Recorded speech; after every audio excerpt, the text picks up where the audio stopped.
Hello and welcome back to the AA NBA podcast. I'm your host, Aiden Hammond. And I'm Aditya.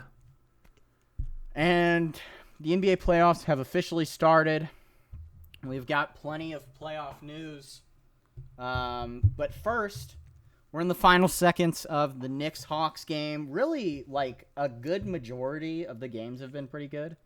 Mm-hmm. The Lakers game was good. The Mavericks game was good. The Bucks game was incredible. A lot of really close games.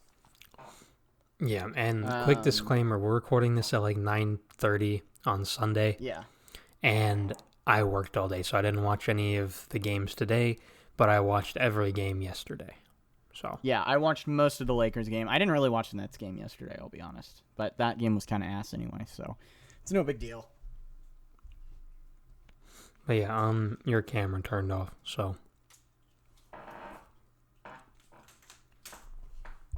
All right, final possession. Oh! There it is. Hawks just won it. Trae Young, good night. Spike Lee looks so pissed off. That's awesome. All things considered, the Knicks had a pretty bad game, though. No, they were not great. Yeah. But GG's, I guess. I don't know. I don't really have much of a stake in either team. I've taken the Hawks, I think, as my surrogate team since the Pacers aren't in it. I'm all for the Nate McMillan redemption arc. I like Trae Young. I like DeAndre Hunter. I like Clint Capella. Mm-hmm. So, yeah, I'm ready for the Hawks to silence the haters, specifically the Pacers front office. I guess that's a pretty shitty group of haters to have. Yeah, I mean, they're not exactly. What are the Pacers front office going to do? Refuse to give you money? That's about the extent of their. I mean, they can't exactly fire Nate anymore. Yes, they could lowball him on a contract. I mean, it's pretty. Yeah. But no, playoff games. So, I didn't watch the Suns-Lakers game, but it was good. Did. So, yeah, it was really, really good. It was a weird game, though, because a lot of people... First of all, I had the Suns losing in 5. I didn't think they had any shot at all. And so, Chris Paul goes down in the first half. He clearly was not the same for the rest of the game. AD was bad. A Disney, more like it. LeBron was okay, but he wasn't great either. Andre Drummond was just, horrific. I'll be real. He was just Shocking. not good. Yeah, and then the rest of the Lakers were not in it. People were and then the reactions afterward, really from people who had the Lakers winning were, oh, well, I mean, they lost game 1 to the Blazers last year. They lost game 1 to the Rockets last year. They also didn't look horrible in those games. They looked horrible tonight. They played well. They just lost close games because the other team got hot late. It wasn't like that today. It was a wall-to-wall, wire-to-wire beating by the Suns. The Suns had a 6 to 12-point lead from the second quarter to the end of the game. I think they won 99-90. And they didn't really play particularly well. The other thing was that people were oh, well, the Lakers shot 25% from 3 as a team. The Suns were not very efficient either. It was not a great game from Suns players not named Devin Booker and DeAndre Ayton. I think Chris Paul had 4 turnovers, which is uncharacteristic. Mm-hmm. It was definitely okay, well, the Lakers aren't going to play that bad again, probably, but I don't think the Suns will either. So it's definitely a very interesting series for me. A lot more interesting than I thought it would be. My favorite thing is the fact that LaFlop was trending on Twitter. It was trending literally 5 minutes. I don't use Twitter, but you sent it into the group chat 2 minutes after the game. LaFlop is already trending. Yeah, it was bizarre. Which I saw the very clip funny on Instagram, and I mean that was embarrassing for LeBron. I'm sorry, but like the A Disney and like LeMickey tweets always make me laugh. Like they're never funny. Like I don't like the Lakers, but I don't hate them like that. Like I'm not a cartoonish like Lakers hater like Skip Bayless is, but like those make me laugh. Like, oh, LeMickey broke into my house and stole all my rings. Like, good luck getting them back from Disneyland, LaFlop. I can't help myself but laugh because they're pretty funny. Kind of funny. Yeah, exactly. That's really what it is. So yeah, we had that game. So do you just want to start at the beginning, go back to Heat Bucks, and work our way forward through each of the games? Save that one for last because I think it's been the best game so far. All right, then let's look at Celtics Nets. That game, I know that's probably the least interesting game. Of it, but like, it was bad. But like, so pretty much, Harden and Kyrie combined for like 1 of 15 from 3 in the first half, which was bad. And then Jason Tatum was like 3 of 3 or 3 of 4 from 3 in the first half, and then they essentially like flipped in the second half. Jason Tatum finished in like the second half, he missed like 10 threes, and meanwhile, like KD and Kyrie were hitting their shots finally. And I mean, yeah, it's what I expected. Like the Nets are such a better team than the Celtics. That like I was expecting it to be bad, but like it makes you question Danny Ainge more than anything.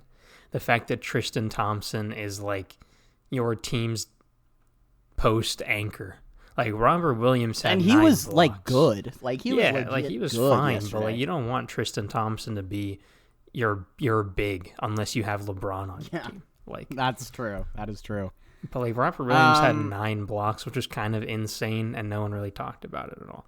But it was pretty cool. Yeah, he was a monster, and he was like, it doesn't really mean anything if we don't win. And I was like, I mean, that's what you're supposed to say, but you can be like, yeah, it's really cool that I got 9 blocks. One thing I gotta say, Nicholas Claxton was absolutely terrible.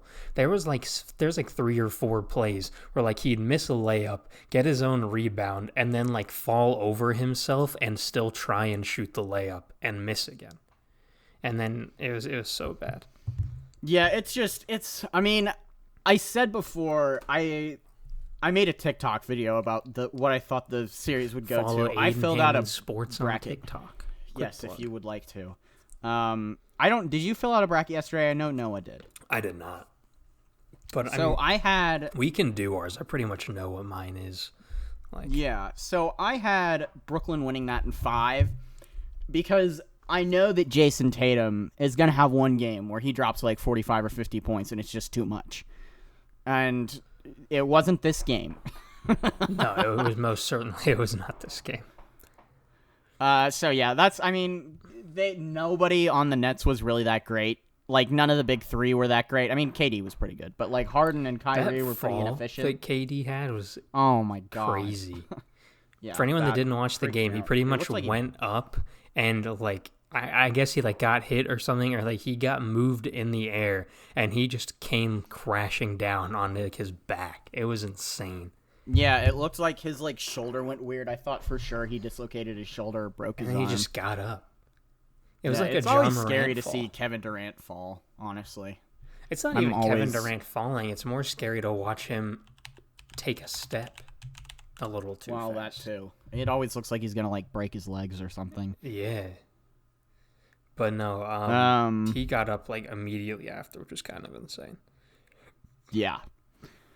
Yeah, so that was like my main takeaway from that game is just they really don't stand a chance. What do you want me to say? Yeah, no, it's the Nets. All right. You want to move on to the next game? Yeah, how about we do Blazers Nuggets, because that game was also relatively uninteresting. Yeah, it was the Dame scored like 15 in the fourth quarter or third quarter or something. Yeah. And it was, he was playing insanely well. And the Nuggets couldn't keep up. when you're starting, I saw a tweet today, and it was like, when you're starting Austin Rivers and Facundo Campazzo in a playoff game, you know it's bad. I was like, yeah. I mean, I had the Nuggets. I have the Nuggets winning this series in 6, so it's not that out of the realm of possibility. Jokic dropped like 30 and 16, but he only had 1 assist. He's gonna get more involved in the playmaking, so I'm not that worried. But like, Paul Millsap has to play better. Monte Morris has to play better. Michael Porter Jr. had 25 and 9, but at this point, if they want to win the series, he's got to play. He's got to be dropping like 30. Yeah, because he's got to do what he normally does and pick up for Jamal Murray. So, but Melo, he was getting booed by the Denver crowd, and then he dropped like 20, or no, he had like 18 points in 20 minutes or something crazy. Like, he was playing really well. And then obviously CJ and Dame did their things, and then Yusuf Nurkic played well. Overall, the Blazers overall had a very good game. Yeah, it was not what I was expecting. I was like, they're just not going to have an answer for Jokic, and I kind of did not factor in that for Jokic, but well, but I didn't factor in that the Nuggets don't really have an answer for Dame. Like, even with Jamal Murray defensively, they don't have an answer for really an elite guard like that. Yeah, that just does everything like perfectly always. Yeah, I guess Austin Rivers is solid defensively, but he's not going to slow down Dame time. The Blazers also shot 18 of 19 from the free throw line, and the Nuggets shot 4 of 8 from the free throw line, which isn't great if you're trying to win a playoff game. But yeah, they gotta start drawing more fouls. Really, is what that comes down to. Yeah, you can't be shooting 8 free throws in a playoff game, especially when the other team's getting damn near 20. Yeah, that too. And I got to say, it wasn't even, for people that didn't watch the game, it wasn't even like the refs were just calling everything for the Blazers and nothing for the Nuggets. It was just the Nuggets weren't playing aggressively enough to get that many foul calls. No, it was not like watching a Lakers playoff game. No. Normally Jokic isn't going to, go super heavy in the post or whatever, but, he was scoring well, but he was especially timid this game. Obviously not in terms of scoring output, but he was taking a lot more deep jumpers and less playing in the post a little bit, which I don't know if that really impacted them at all, but it was something to note that he wasn't really playing as aggressively as he can. Yeah. But yeah. Yeah, I don't think that it's going to be like that for every game. I think the Nuggets can figure it out. It took them 4 games to kind of figure out the Jazz last year, and then they came back from 3-1. That's what if they just come back from 3-1 again every series? God, that would be... Can you imagine being a Denver... can you imagine Nikola Jokic? He's never allowed to win a series for his whole career unless he's down 3-1. Bro, I feel bad for him. That guy, he's got to be tired, though. If you have to play that many 7-game series, yeah, especially at his athletic level. Not to say he's not athletic, but come on. But he's not. Yeah. Not to say he's not athletic, but compared to the average athlete, he's not. Compared to the average NBA player, he's like me, you know? Yeah. Yeah, it's really remarkable what he's able to do. Yeah. But yeah, those 2 games were good, but not Those great. were by far the least interesting games. Every other game was pretty solid. Now for Mavericks Clippers. Now, I didn't watch the first half because I was mowing the lawn, but I checked the box score, and let me tell you, playoff P had me feeling some type of way. I was very happy. And then he started playing well in the second half, and that was kind of lame. But the first half, dude, the Clippers. Oh my god, dude! I had the Clippers winning this series in 5. I had them winning in 6, like they did last year. I was like, oh my god, the Clippers just find a way to embarrass me consistently. It's not even it's like they have a vendetta against me. They can't let me just be right. They're like, no, you actually like suck and you're wrong about everything. So, and I can't disagree with them because they're correct. One thing I don't understand, I watched the second half, right, and their rotation was very weird. They didn't have like an actual center playing minutes. Like, yeah, they do that kind of a lot because like Zubac and Ibaka each played like 20 minutes. And those are like really the only centers on their roster. Yeah, and they didn't even play. Yeah. Yeah, I mean they had 5 guys in double figures. And they Mavericks ran 10 also deep. had 5 guys in double figures. Yeah. Luka had a 31-point triple-double. I also, like, I was like, oh, yeah. I mean, look. I was like, okay, well, Luka Doncic is going to be good. I know he's going to be good. But, like, I forgot that how good he is in clutch situations. Like, he's one of the most clutch players in the NBA at this point. And then I also kind of overrated the Clippers' not Kawhi and not Paul George players. But like we gotta talk about that. What? How bad everyone else besides Kawhi and kind of Paul George were. Yeah, it's like Marcus Morris had 4 points. Zubac, I mean, I'm not expecting much from Zubac, but like he's got to be better than 8 points and 3 rebounds in 20 minutes. Patrick Beverley was bad. Batum was fine. Rondo was pretty good. Reggie Jackson was terrible. Serge Ibaka played 13 minutes. Like, that's just pathetic. Yeah. I was like, their supporting cast is better than it was last year, and it's still not good. Like, yeah. On paper, they have such a good roster. I don't understand this team. And Ty Lue, why is Kawhi not on Luka more? Every possession was Paul George on Luka, and Kawhi is far and away the best defender on your team. Put him on Luka. Where was Luke Kennard? What? By the way. I said, where was Luke Kennard, by the way? The bench. He didn't play. Yeah, but is he hurt? Like, why would he not play? I don't think so. I haven't heard anything about, like, a potential injury at all. Like, with Batum, with Batum being bad, and, like, I guess Beverly was in there for defense, but, like, who's he guarding that's that important? Like, your main goal should be shutting down Luka Doncic. I would be fine with giving up 100 points if Luka has 20. No, like, he cannot get hot. Then why is he not playing? That is so weird. I don't know. Like, you're giving Terrence Mann minutes over him? Like, well, what are we doing here? The weird thing is, like, not only was Kawhi not on Luka, but, like, they just also let Tim Hardaway Jr. drop, like, 20 on him.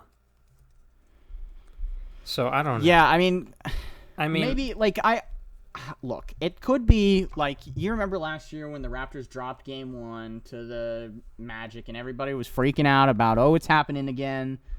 And then they swept the rest of the series. I don't think it'll be like that either. Literally last season in this playoff series, it was genuinely close. Yeah. I kind of agree. Like, it kind of feels like maybe we're overreacting a little bit, but it feels like the Clippers were not At this point, ready. You can't overreact to them because it's just like an every single playoff game sort of thing. Like, I don't doubt they can still win this series. They have Kawhi Leonard. We're not saying they can't win the series, but like, this should not. The Game 1 should not have gone like this. If you don't have LeBron James on your team, you can't take Game 1 off as a feel-out game. You've got to be, if you don't like, have LeBron especially James when you're on your team, you can't have Ty Lue as your coach. That's true. But, like, especially when you're playing Luka Doncic, like, who's so dangerous, you can't take a feel-out game. It's just not possible. Yeah, especially considering Kristaps had a bad game. Which, like, he'll have at least 1 or 2 good games not good, like, great games this series. Like. It's just, I don't understand the Clippers at all. Like, it felt like maybe they got better this year, but also, like, they just did the most Clippers thing in the world when they kind of intentionally lost the last 2 games. Like, it's just, I don't know. Yeah. I really, it's, like, they just continue to make me feel as dumb as they possibly can, which honestly, like, I respect it. I can't not respect it. No, I can't. It's definitely not just you. You know, there's definitely other people out there that were like, oh, the Clippers are the real deal this season. They can stop the Lakers, you know? And look, I mean, I think that they can. Like, I still think that they're well equipped to beat the Lakers if they play them, but like, I don't think they're going to play them. And then I think if they do play them, even if they have a roster that could beat the Lakers, like, Paul George will just come out and be terrible. Yeah. And he wasn't like, he had decent stats, but he was not great. No, he was not. My only worry for the Mavericks is like, how many straight games do you think you can play Luka for 40 plus minutes before eventually he gets too tired? Because he's 20. That's the other thing. Like, this is his third year, and he's playing 40 minutes a game in the playoffs. It's not sustainable. Yeah, I don't really think that, like... Look, I do think that the Clippers are going to win this. I don't think they're going to win it in 5, but I think they can win it in 6. But, like, God, you cannot be letting one guy do this to you. Like, it was embarrassing. The way, like, and it's such a Clippers move to, like, foul a guy and then stare him down and then watch as he picks apart your team for the last quarter of a game and beats you by double figures. Like, that is the most LA Clippers thing I've ever seen. Well, I'm not even saying this from the Clippers perspective, like, but from the Mavericks, like, how many games do you really think you can play Luka for? Oh, I agree. Yeah. No, Rick Carlisle has got to, I mean, really the front office has got to figure out how to get him not Porzingis. I remember we were talking about this in the party yesterday. Like, I don't think I'm, like, necessarily scared that Luka's going to, like, blow out his knee or anything, because he's the second slowest player in the league. But, yeah, like, just from a standpoint of him being really tired, like, playoffs are tough. Yeah. But, yeah, that's the Mavs-Clippers game. And now for the main event, Bucks-Heat. This game... This was the best game. I was, like, throughout the game, I was walking laps around my house yelling, "Let's go," or, like, and stuff like that. Jimmy Butler was trash. He was horrible. Yeah, he was bad. Like, really, in the first half, him and Bam were, like, 2 of 20 or 2 of 15. I think Jimmy Butler went 4 of 22 yesterday, I think. Something, yeah, he was not good. He did hit the game-tying layup, though. Yeah, so everybody was like, "Oh, we got Jimmy Butler," but, like, no. Jimmy Butler was bad. He was. He was bad. Yeah. The problem, like, here's the thing. This was a really good game, and both sides had their, like, pluses and minuses. But, like, if I'm the Heat, you can't have Jimmy and Bam, and a Tyler Herro playing like this for an entire series. You're gonna get smacked. No, you can't. And I mean, I have the Bucks in 6 in this series. And it's, mostly because I think that this Heat team is different, truly. I do think that they are worse. I think that Jay Crowder was big for them last year. I don't think that Trevor Ariza is filling that hole. And I think that the Bucks are also a different team. I think that Drew Holiday is, like, the NBA, you have to have star power more than anything. So I wasn't really that bothered when the Bucks replaced 2 average depth guards with one of the best defensive players in the entire league, who can also drop 25 any given night. So I was fine with the Drew Holiday trade, and I was proven right yesterday. He was their best player. Yeah, the difference between Drew Holiday and Eric Bledsoe, especially in the playoffs, is night and day. I said it in the chat yesterday, like, if the Bucks still had Eric Bledsoe instead of Drew Holiday, this game is Heat by, like, 10. Oh, yeah, definitely. He was that important. Yeah. Maybe even more, because maybe Jimmy and Bam just have better games if Drew Holiday's not on the court. Like, yeah, I mean, Giannis dropped 26 and 18. Chris Middleton had 27, 6 and 6.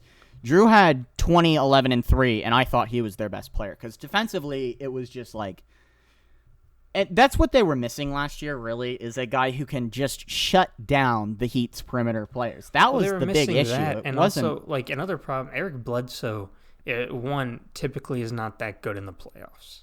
2, is not as good of, like, a shooter as Drew Holiday is, at least, like, in terms of value at the 3-point line. Like, Chris Middleton has not been bad in the playoffs, though. Like, he's not been regular season 50, 40, 90 Chris Middleton, but he's been... I meant Eric Bledsoe.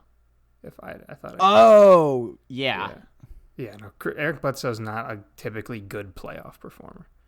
Chris Middleton hit the game-winning shot. Like, yeah, I thought... I don't know what I thought, actually. But yeah, no. Even though Drew Holiday, obviously he played well, but like in terms of shooting, he was not great. But just him being there was enough of a threat that you couldn't play the box on Giannis.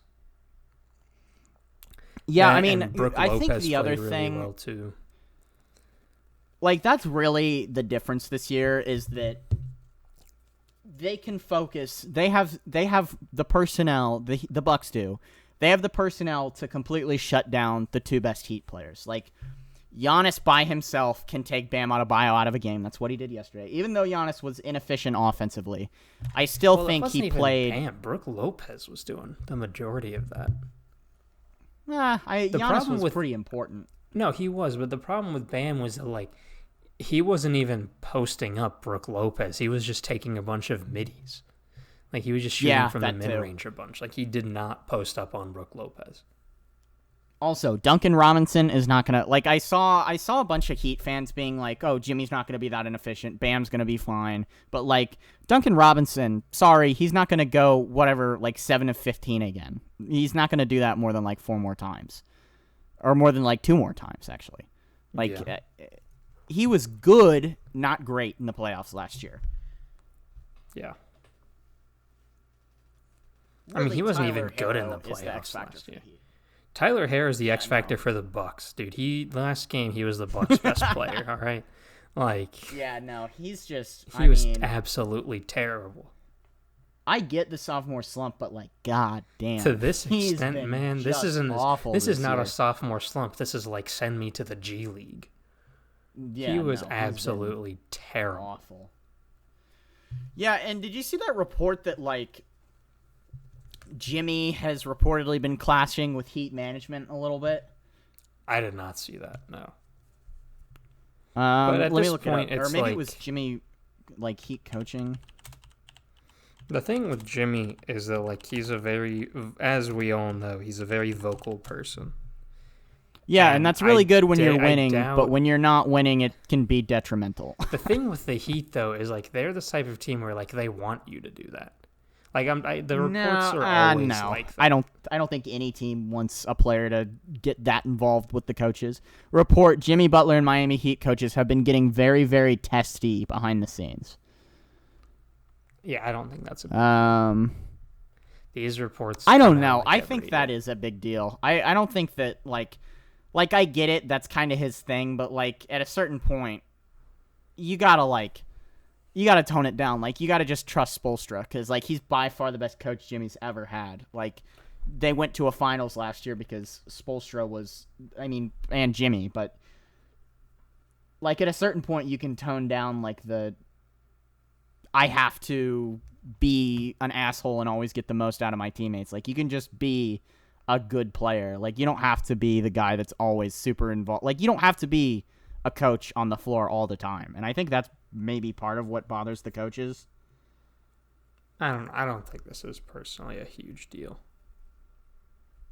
Like, I don't think it's a huge deal, but like, I think that when the Heat were winning last year, it was fine with the coaches when Jimmy would like do this stuff. But like, now that they're like not great, it's a little bit more of an issue. Like, you can't really be that involved if you're not on a good team. Sure, but they're also not on a bad team. They are on a bad team. They're the 6th seed. They're significantly worse than they were last year. I know, but they had a better. Hold on. Like, they slumped. They were much more consistent last season. They had a lot of portions of the season where they would lose like 9 of 10 or like 8 of 10. Like, it was definitely a harder year this year. I don't know. I don't really think the thing is, like, these reports come out every year and they're always blown out of proportion. They didn't come out last year.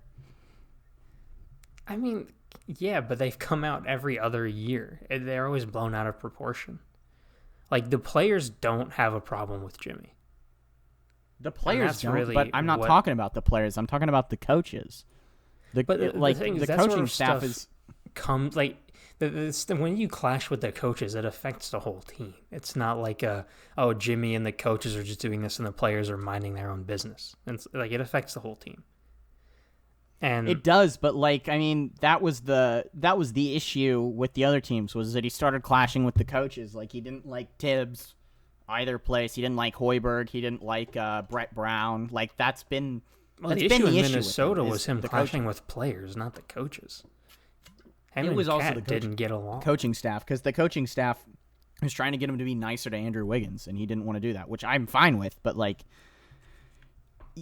he's got to kind of know, right? Like, there's no way he doesn't know that it's a little bit of an issue. Like, you can't just get in fights with your coaches all the time. Like, they don't like that. Like, you don't have to be the guy that's always challenging your coaches. You're not LeBron. Like, and even LeBron doesn't do that. LeBron's been good about, like... LeBron never has coaches to challenge because he always hires people that do what he says. Well, yeah. He did challenge Spoelstra, and then Spoelstra was like, no. Fuck you. Well, yeah, but, like, Jimmy's doing that, too, and I think Jimmy's a little bit... I think Jimmy's a little bit more willing to follow up with that. What do you mean? I think Jimmy holds grudges a little more than LeBron does. Oh, yeah. Well, I mean, the thing with LeBron is that, like, they didn't get along and then they won 2 championships. So he didn't have a reason to hold a grudge.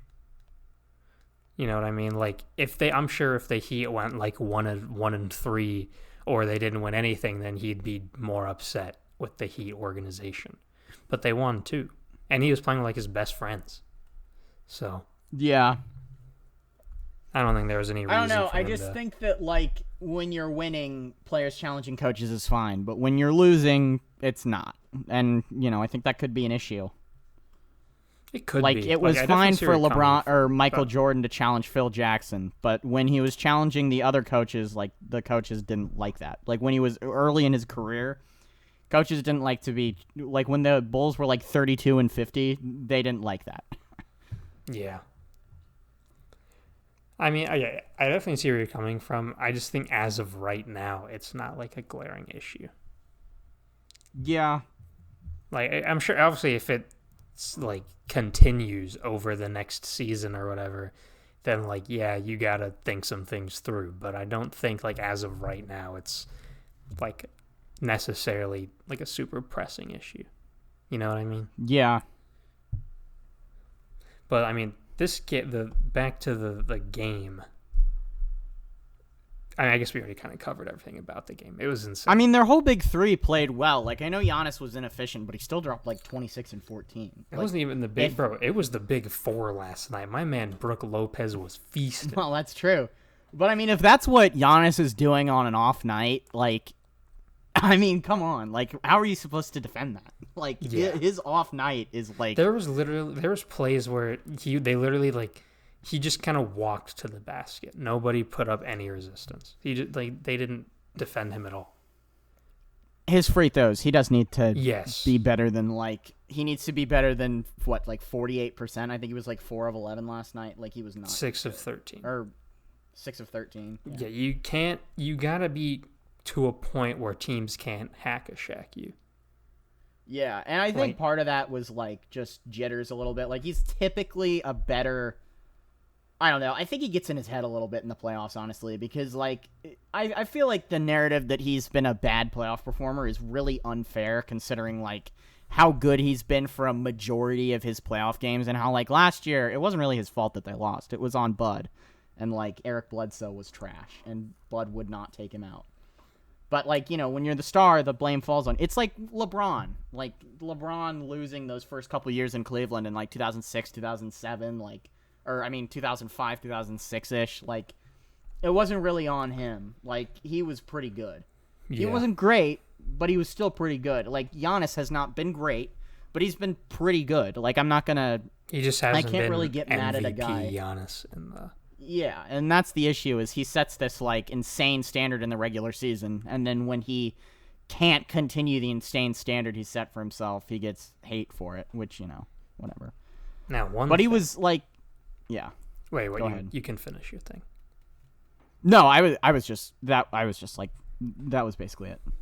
Now, I know people bash on Bud because he said, I don't make any changes in the playoffs. And this last game, he definitely made some changes for the playoffs.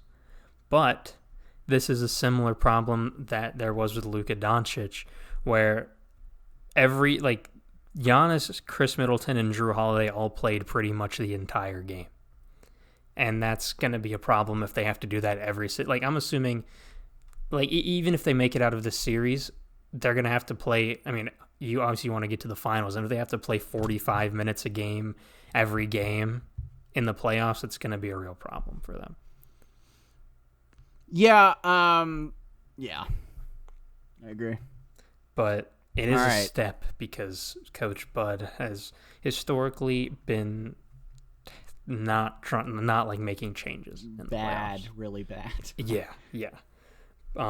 So step in the right direction. And I honestly hope every single game is like this. I don't even care who wins the series anymore. But I hope every game is this entertaining. That's all I had to say about the game. Yeah. All right. Well, last one, Wizards Sixers. I didn't watch this game I at didn't all. watch was this not game. I interested. was at work. All right, good talk. I don't know. I mean, it feels wrong to just talk about a game based on the box score. You know what I mean? Yeah, I was not interested in this game. Tobias did play really well, out of his mind. Yeah. So did Embiid. And Simmons had that Draymond Green stat line.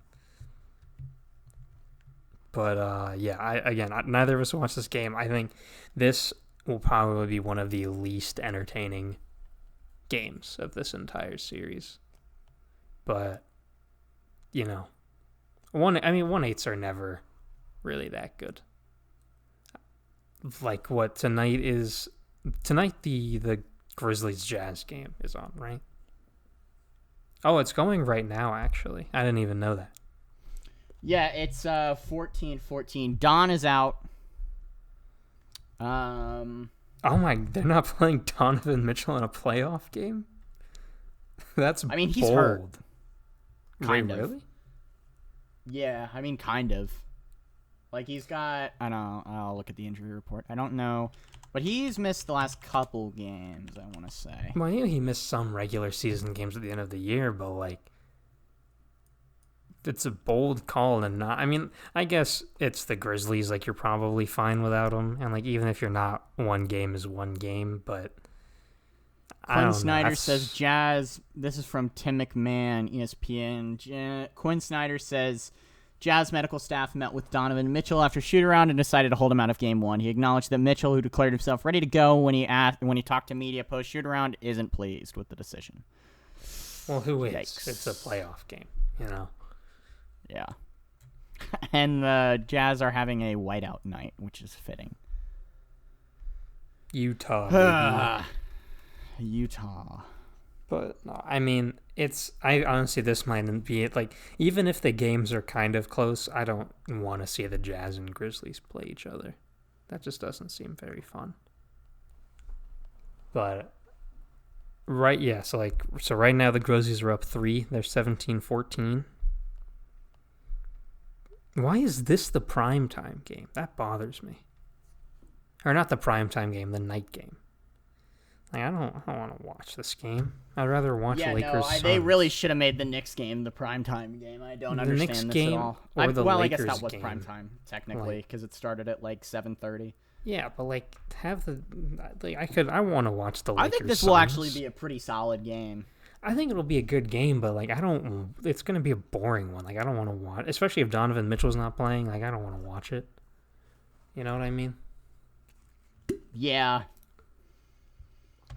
Do you want to talk about the playing games? I hate how good they were. Yeah, that's the thing is I still think playing game, we both, I think, still think playing game is stupid. That being I think said, the concept of a play. I think the themselves- concept of giving a 9 or a 10 seed a chance at making the playoffs after they already didn't win in the regular season is stupid. But The I'll be games damned if themselves those were games awesome. weren't good. They were so good, dude. I saw the Actually, the funny- ones that the Pacers played in were not because the they Western blew out Conference the games were Hornets. good. Yeah, But no, I can't remember exactly where I saw it, but it was like Adam Silver made the play-in game to make a little bit extra money, and as a result, Steph Curry missed the playoffs because they were in the playoffs before the play-in game. Yeah. Like they lost. Like Steph Curry in the playoffs makes a lot more money than the play-in game. Yeah, I 100% believe people would watch Golden State versus Utah over Memphis for this might be the only game from this series I watch. I'll probably watch when Don comes back. Yeah. But like they really missed their chance to have both LeBron and Steph Curry back in the playoffs for a few extra games. And that's kind of brutal when you think about it. Cuz he did. Yeah. But that also, I gotta say, I did on my Instagram story, I did like not the poll, but like I put out like the who's your MVP thing, right? And Curry won, like, because I had Embiid, Jokic, and Curry, and then like the other section, which no one actually took seriously. But Curry won that by like 4 or 5 votes. He can't win it now. He's not in the playoffs, right? Like there's no way. No, he won't, but I do think he has a better case than you guys give him credit for because this is a truly horrific roster. Like I don't care how good you think Draymond Green is. I think he has a case, but he missed the playoffs. Well, I mean, he was in the playoffs. Like I think if you look at Steph Curry as the 8th seed, I don't think he should win over Jokic. But like dragging that team to the 8th seed, like it's not significantly. It's a better roster than Russ had when he won it as the 6th seed. It's a better roster than Kobe had in 2006. I think the Lakers were like the 6th or the 7th seed that year. It's a better roster than, Allen Iverson had, but Iverson took that team to the 1 seed. Or it's a worse roster. Like it's a worse. Yeah, it's a worse roster than all of these like notable MVP winners who won it because they were, or it's a worse roster than all these notable MVP winners who only won it because they carried a team. I'm not saying that should make him win, but like Juan Toscano Anderson is literally a 2K, like he's the type of guy they use to fill out like the 60s Celtics when they can't get the rights. It's like the base players with that wear numbers in the 90s. Yeah. I don't know. Like he's getting major minutes for them this year. No, I think like if he was like solidly in the playoffs, like not in the play-in game, I would have definitely given him a better chance. But like, I don't know. I feel like you gotta at least like. Obviously, he had a very impressive season, but really no one else would get it if they weren't at least the 6th seed. Yeah. Dude, right. I don't know what to think about. Do you want to talk about how bad Andre Drummond is? Oh, do you mean Andre Drummond, top 5 center in the league? I tweeted something today. I was responding to this dude I follow on Twitter, and he was like, Anthony Davis, he like does this character where he'll like pretend to be a Bears fan just to make fun of them, and he said Anthony Davis embarrassed his home city of Chicago today. This is why I said no way when there were rumors that the Bulls might bring him home. He should be on the bench for the rest of the series. And I responded, sorry, A. Disney, but the bubble is over. A real big man with playoff experience like Andre Drummond should be taking your minutes for the rest of the series, buddy. Like, god damn, Andre Drummond was so bad. Yeah, well, I mean, I love seeing like all the tweets, or not the tweets, but like the Instagram posts of tweets that are like, now Lakers fans are finally understanding why Pistons fans have been hating or not hating, but like have been saying Andre Drummond's bad for so long.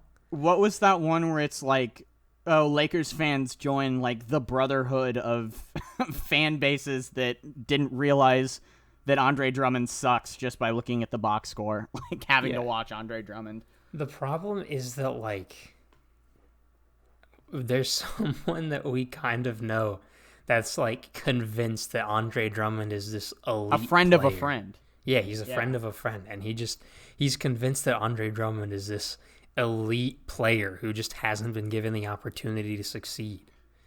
Which is funny because he's been given every opportunity to Yeah, carry a he's team because he's just been on bad. horrible teams his entire career. He's just terrible. Just bad.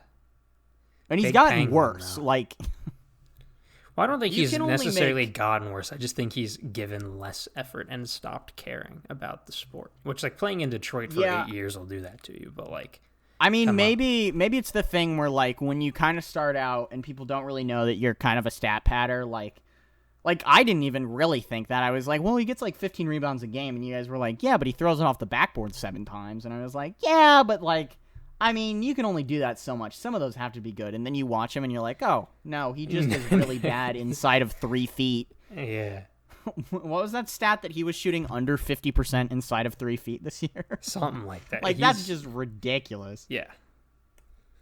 And, dude, I don't even know. Like, how many minutes did he play? Because I know he doesn't play that many minutes for the Lakers, just like in general. Like, he didn't throughout the regular season at least.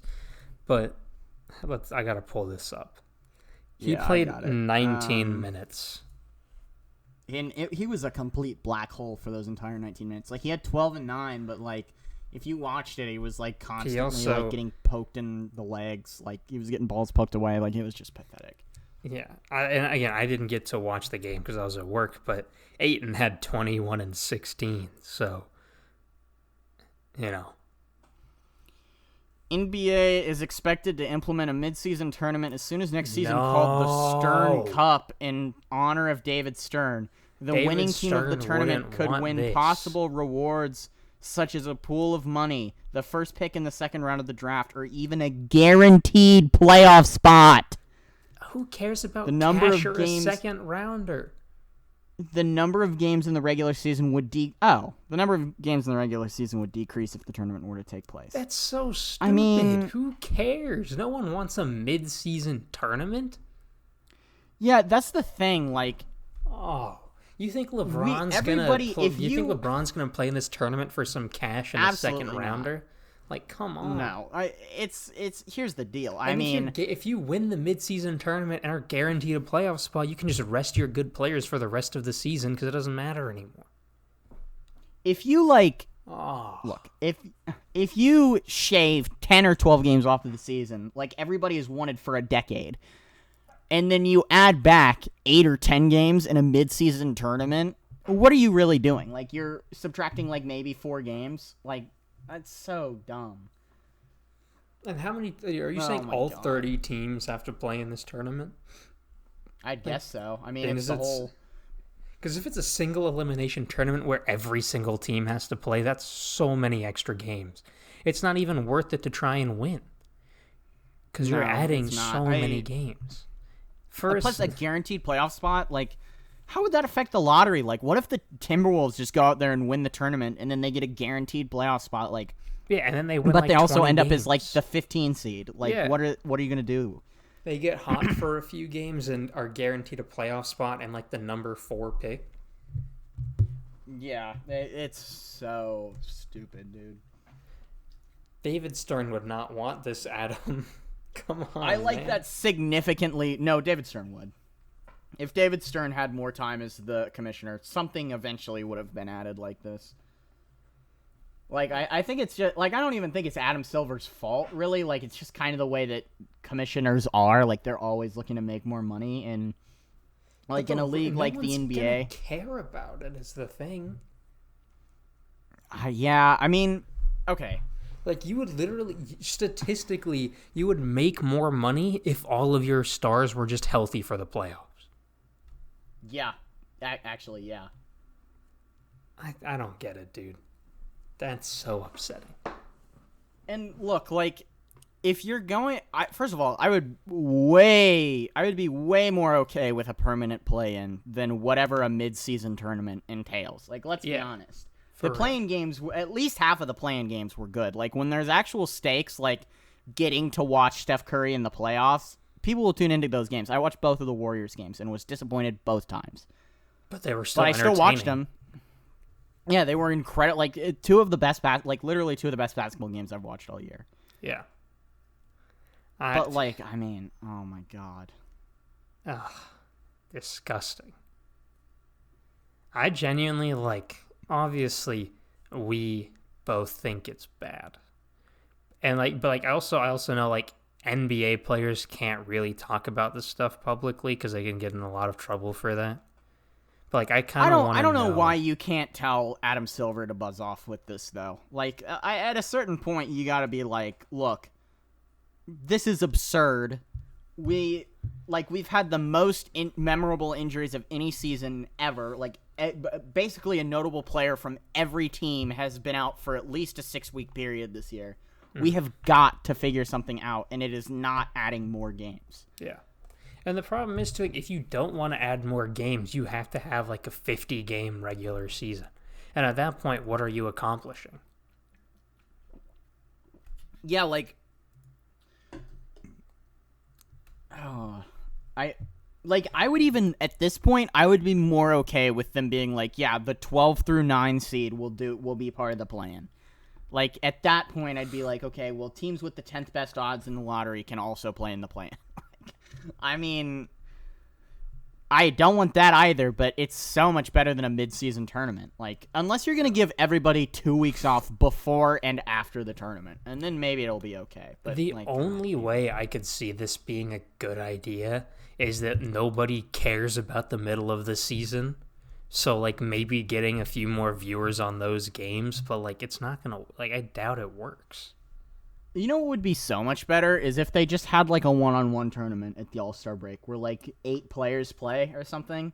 Yeah. That would be, and just, get rid of the dunk contest for a couple years, because, they did that in 1997, and they came back in 2000, and it was, the greatest dunk contest ever. The problem with the dunk contest, though, is I don't know if that's going to fix it, because people just don't want to do it anymore. It's not worth it. Yeah.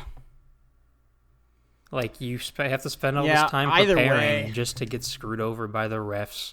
Or, you have to put in all this extra time for no reward, essentially. And there are only so many dunks that are possible. All the good until someone can dunk from the 3-point line, all the good dunks have been done. Yeah.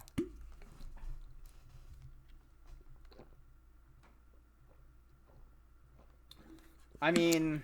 Yeah, it's just literally almost anything else they can think of. I would do a 9-game final series before I would do a mid-season play-in or a mid-season playoff. But yeah, it would be a play-in. God, it's just gross. Because the problem I have with it is there's a lot of problems with it, but a glaring issue is that you'd either have to have every single team play a 3 to 5 game series in the middle of the season, or have single elimination, which in the NBA any team can win on any given night. And again, you'd have half the teams not even trying because it's not worth it for them. Or if you do have, for example, if the Lakers tried and they won the whole thing, does that mean they can just rest LeBron and Anthony Davis for the rest of the season behind a fake injury until the playoffs?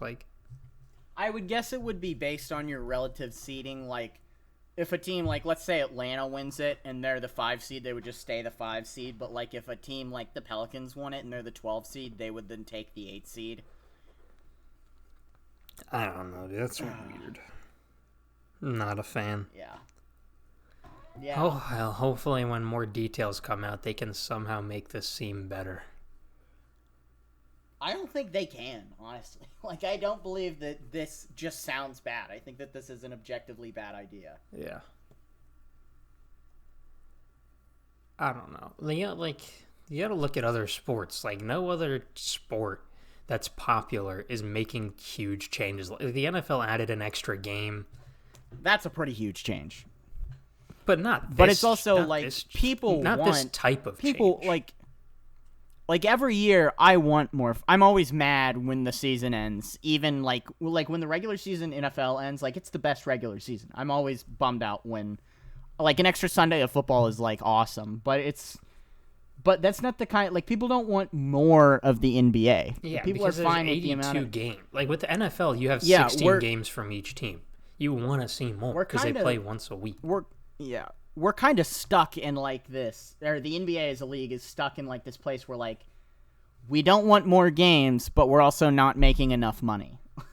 So it's kind of like what do we do? Because like there's no, like, we're not making the money that we want to make, but nobody wants more of this product. Like, I was fine with 72. I was more than fine with 72 games this year. Yeah, 72 is plenty. Like 72 games was less, and I still wasn't. I didn't care about part of the season. Yeah, So I don't know. I watched the same amount of NBA this year as I do every year. Yeah. It was even less, actually, because the Pacers weren't good, and I just was like, I can't watch them. Yeah. Like, I don't know, dude. It's... at least we have a new topic for future episodes. Like, Hopefully the thing more. is, with the playoffs, like, the NBA basically has to figure out a way to do more, to get more good playoff games, because, like, I think the MLB probably has the best playoff format where they just take the winners of each division and then 2 wildcard teams. And so like, a total of 10 teams make it in. It's pretty hard to make it in, but, like, I mean, the World Series pretty consistently gets more viewers than the finals. And I think the NBA as a league is consistently more popular than the MLB. Mm-hmm. But people just want to watch the World Series more than the finals. They would make exponentially more money if they just made sure their players were healthy for the playoffs. Yeah. Like, and yeah, what happens if Anthony Davis breaks his foot in the midseason tournament? Like, Yeah. What happens then? What happens when Devin Booker breaks his arm? Like, what do we do? What happens if LeBron hurts his ankle again? Or, whatever. Yeah. Or Kevin Durant tears his Achilles. Like, Yeah, what and do then we he's do out for the when- entirety of the playoffs, too. Yeah, like, is it really that much of... Is it worth the risk to do something like that? And people might be like, oh, well, you thought of the one-on-one tournament. Yeah, I did. But, like, you think that players are going to go hard in the one-on-one tournament? Like, maybe Kobe Bryant would, but we don't have any guys like that in the league right now. Like, it's... Like, there's nobody that cares that much about one-on-one tournament. Yeah, like, it'd be a fun thing that, like, I don't think players would spend a lot of time prepping for it, but it'd be entertaining, at least. Like, seeing guys like Kyrie and Harden and KD 1v1ing each other, like... Yeah, I don't know. Like, I don't know how... The NBA's got to get creative because people don't want more games, but the NBA also wants to make more money. So, I don't know what the solution is here. The solution is... I don't, like... Zion was supposed to be that, and now no one cares about Zion because he's not doing anything People super care about flashy. Zion. Yes, he is. No, I mean, he's got the flashy stat lines, but when he's a got dude the is flashy put on a stat lines, garbage but team, like he's not like when LeBron. Obviously, I was like 2, but like when LeBron was at his young age and he was like marketed as the next big thing, like Zion's not going out there and throwing down 10 highlight dunks a game. Like he's posting up and taking tough layups.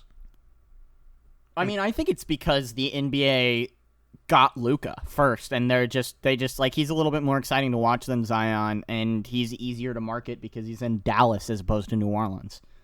Like, I'd rather have a guy in a top 5 media market that's a little bit like that maybe doesn't have, like, I don't know what I think that they have a pretty equal ceiling, but I think maybe Zion could, like, everybody was talking about Zion as the next LeBron.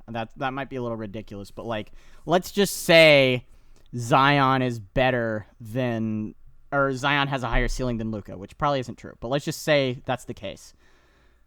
I'd rather have a guy that has a slightly lower ceiling in a media market that's top 5 than a guy has a slightly higher ceiling in a media market that's top 20. Like, how much attention was AD getting in New Orleans? Like, none. Yeah. But again, that's another same thing where it's like Luka is super popular because kids like him because he's doing like step back threes with 2 hands in his face. Like he's flashy and entertaining. And it's also like the Steph Curry factor where like a slow kid can be like, oh, well, I mean, this guy's really good. Like when you watch an absolute like athletic freak like LeBron James, like he's Jokic. just like jacked to the gills, 6'8", yeah, like Nikola Jokic. And then you see like this like slow dude from Slovenia, I think. Is that where Luka's from?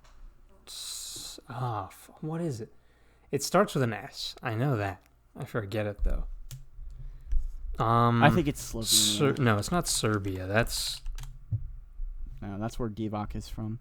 Yeah, he's Slovenian. When you see this like dude who's Slovenian, and he is 6'7", but like it's like the Steph Curry factor. Like every kid thinks that they can. It's a lot easier to replicate what Luka's doing than what Giannis is doing, or what Zion's doing.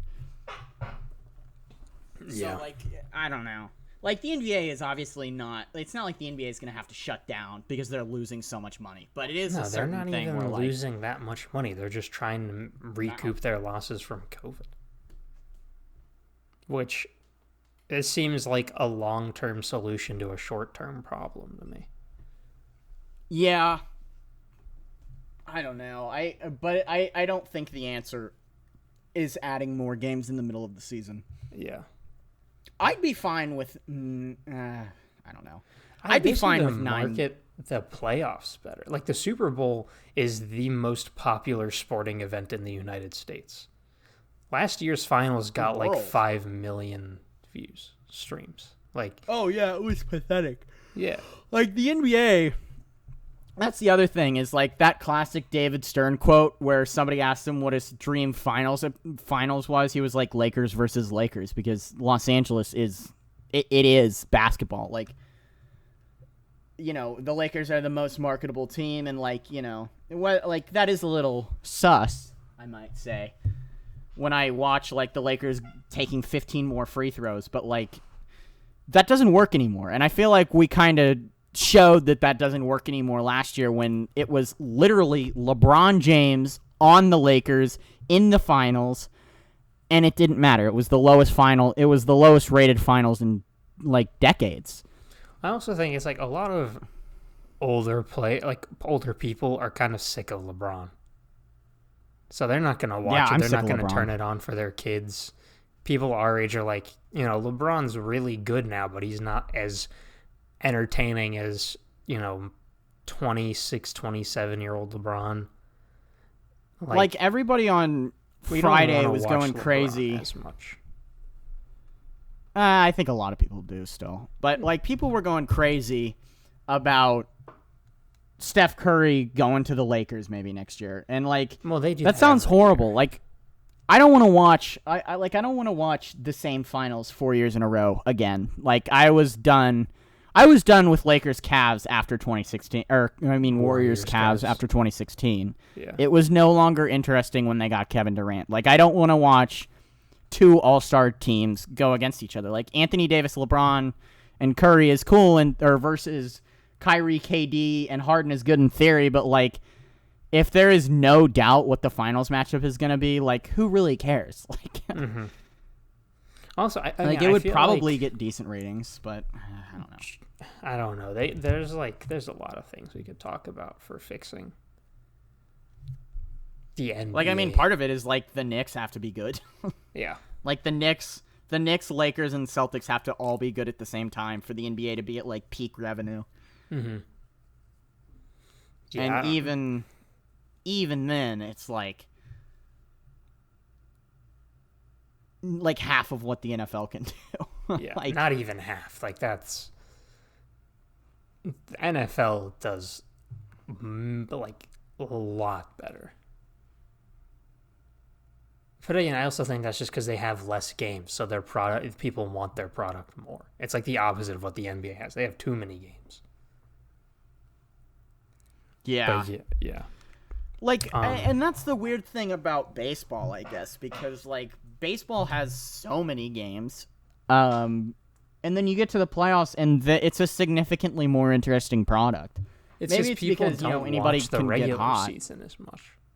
Yeah, no, I don't care about the baseball regular season. Exactly. But I care more about, like, especially in the last couple of years, I've been much more interested in the World Series than the NBA Finals. Mm-hmm. 2019 I wasn't, because 2019 was actually good. But, like, 2018 I cared more about the World Series. 2017 I cared more about the World Series. This year I cared more about the World Series. Like, it was just like, I mean, which is going to be, and this is baseball versus basketball. Like, it takes a lot for baseball to be more entertaining. Yeah. But, like, honestly. the finals just have not been doing it for me. Like, I care more about the first round of the NBA playoffs. I think that's significantly more entertaining. I think the Heat Bucks will probably be more, like, maybe not more entertaining than the finals, but, like, it'll be one of my favorite series in the entire playoff. If the 49ers, what? If the 76ers. finals is Lakers versus Nets, or Clippers versus Nets, or Suns versus Nets, or I think it could be interesting, but like really, if it's Lakers versus Nets, that'll be the most interesting outcome. Even though I don't want the Lakers to be in the finals, like, it would be by far the most interesting way for the finals to go. But like, I mean, sheesh. Yeah, I don't know. I think, you want to wrap it up there? We could talk more about this in future episodes. Because we like can. 10:30 now. It's the biggest the biggest problem with the NBA that's going to take a lot more than like 25 minutes. Yeah, right. We could honestly dedicate like a 2-hour episode to this, but yeah. Talking about all of the NBA's revenue issues. Yeah. But yeah, so let's wrap it up there. Check out the description for all of our personal channels and social medias and stuff. Like and subscribe, all that. And yeah, I mean, it's pretty much all I got. You got anything else to throw in? Nope. All right. Well, bye. Then we'll see y'all in the next one. Bye.